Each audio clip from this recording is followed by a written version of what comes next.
Good morning students. आज के class में हम लोग देखेंगे कि परमानेंट मैग्नेट बनाने की जो दो विधि थी, टच मेथड और इलेक्ट्रोमैग्नेटिक सिस्टम के द्वारा, वो किस प्रकार से हम लोग काम करते हैं। सबसे पहले हम लोग देखते हैं टच मेथड के आधार पर।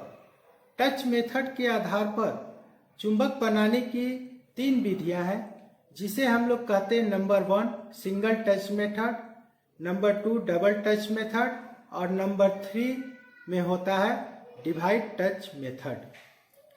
अब हम लोग देखते हैं सबसे पहले सिंगल टच मेथड क्या है।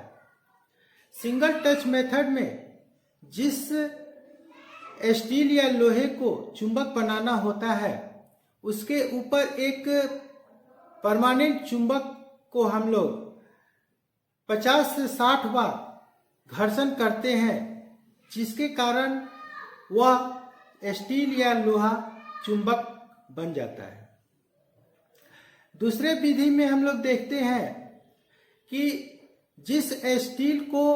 हमको चुंबक बनाना है, उस स्टील के बीच में एक लकड़ी का टुकड़ा रख देते हैं और दो अलग अलग चुंबक, एक चुंबक का उत्तरी ध्रुव और दूसरे चुंबक का दक्षिणी ध्रुव उस स्टील पर रखते हैं और उसे बारी बारी से घर्षण करते हैं। यह क्रिया 50 से 60 बार करने के बाद उस स्टील में या लोहे में चुंबक का गुण आ जाता है। विभाजित विधि में भी हम लोग यही चीज करते हैं, लेकिन अंतर यह होता है कि स्टील के नीचे हम लोग चुंबक रखे रहते हैं और स्टील के ऊपर भी हम लोग दो चुंबक को बारी बारी से घर्षण कर करके हम लोग उसको चुंबक बनाते हैं। लेकिन चुंबक बनाने की प्रक्रिया में हम लोग यह ध्यान रखते हैं कि कभी भी चुंबक को स्टील, जैसे ये स्टील हो गया हम लोग का,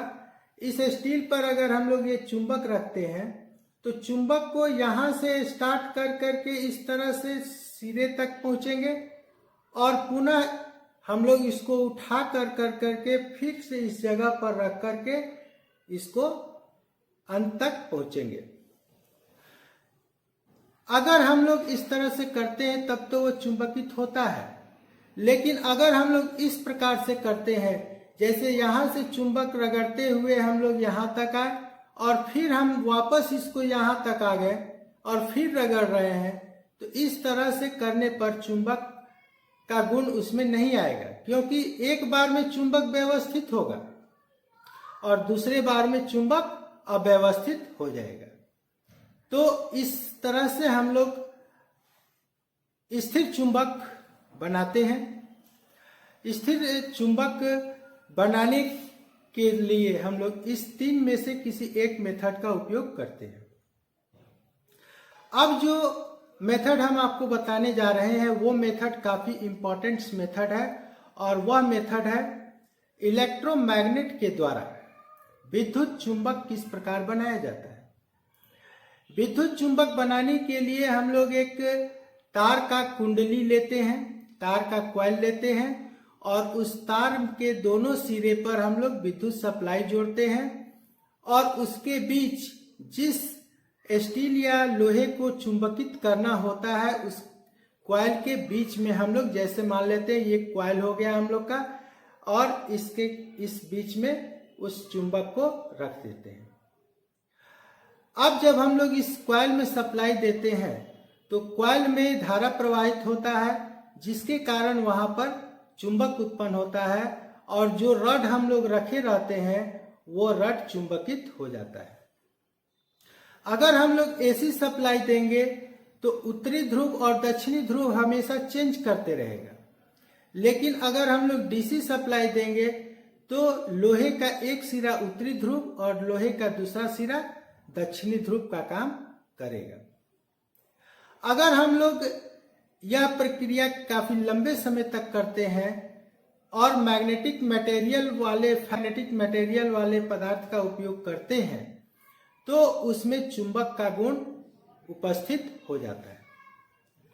और इस प्रकार हम लोग जितना शक्तिशाली चुंबक चाहे उतना शक्तिशाली चुंबक इसके सहायता से बना सकते हैं। अब सबसे पहला सवाल यह आता है, बड़ा सवाल यह है कि चुंबक जो हम लोग बनाते हैं तो चुंबक में अगर लंबे समय तक हमको उसको रखना है तो हम लोग क्या करें। लंबे समय तक चुंबक को अगर हमको रखना होता है तो हम लोग उसको एक